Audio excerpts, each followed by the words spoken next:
golden wine flows into clay cups, the air is thick with the scent of incense and roasted meats, and the sound of loud laughter and music fills the room. Women in colorful, flowing silks are seen dancing and entertaining a crowd of weary travelers and wealthy merchants. This isn't a modern party. This is a glimpse into the world's oldest business plan. From the stone temples of Babylon to the hidden wolf dens of Rome, the brothel has been a remarkably consistent and profitable part of human history. But how did this industry truly begin? And how did it survive thousands of years of change? In ancient Mesopotamia, this trade was surprisingly linked to the gods. Massive temple complexes were staffed by individuals who provided physical comfort to travelers as a form of divine service. It wasn't a hidden back alley deal. It was a recognized part of the social and religious fabric of the city. These sacred centers were the very first versions of a structured system where intimacy was a traded service, often used to fund the grand architecture of the ancient world.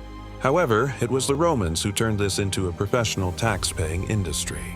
They created the lupanar, which literally translates to the wolf den.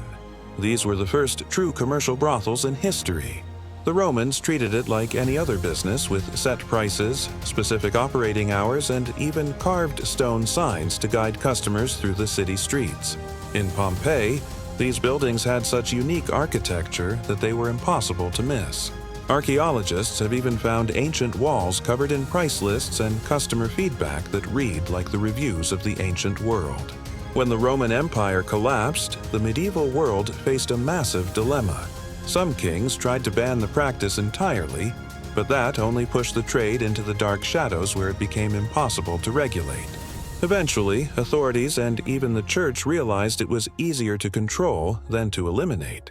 This led to the creation of licensed districts, like the famous Stews of London. These areas were often under the legal jurisdiction of local religious leaders, creating a strange reality where the business was officially disapproved of, but legally protected for the sake of order and tax revenue. As we move into the Renaissance, the atmosphere shifted from dark alleys to high-class courts. In cities like Venice, the courtesan emerged as a figure of high status and intellect. These were not just service providers, they were poets, musicians, and philosophers who entertained the most powerful men in Europe. They lived in luxury, dressed in the finest silks, and participated in the highest levels of political and cultural life. This era blurred the lines between the forbidden trade and the elite social circles, showing that for the wealthy, the rules of the brothel were entirely different. Further east, the Ottoman Empire developed its own complex system of organized pleasure houses and private harems. In the bustling markets of Istanbul, these establishments were part of a vast urban network, often operating under the silent watch of local officials. The culture was one of deep opulence. Carpets from Persia, pipes filled with fragrant tobacco, and music played on the oud. The Ottoman model emphasized privacy and layers of hierarchy, where the most exclusive services were reserved for the ruling elite, reinforcing the idea that this business was a universal tool of power and influence across every major civilization. The Industrial Revolution changed the scale of the industry forever. As millions of people moved into crowded, booming cities to work in massive factories, the demand for entertainment and services reached an all-time high.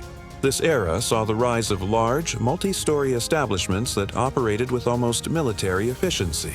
Governments responded with strict new laws and inspections, but these were often focused on controlling the workers rather than the owners or the customers. It was a time of massive profit and high social tension, marking the peak of the traditional brick-and-mortar brothel. The history of the brothel is not just a story of a trade. It is a story of human nature and the power of supply and demand. It has survived the fall of empires, the rise of new religions, and the total transformation of the global economy. It remains a testament to a business model that simply refuses to go bankrupt, adapting to every century and every law meant to stop it. The journey from the sacred temples of the East to the crowded streets of the industrial West shows that as long as there is civilization, this ancient plan will find a way to exist. Thanks for watching. Which part of this hidden history surprised you the most? Share your thoughts in the comments.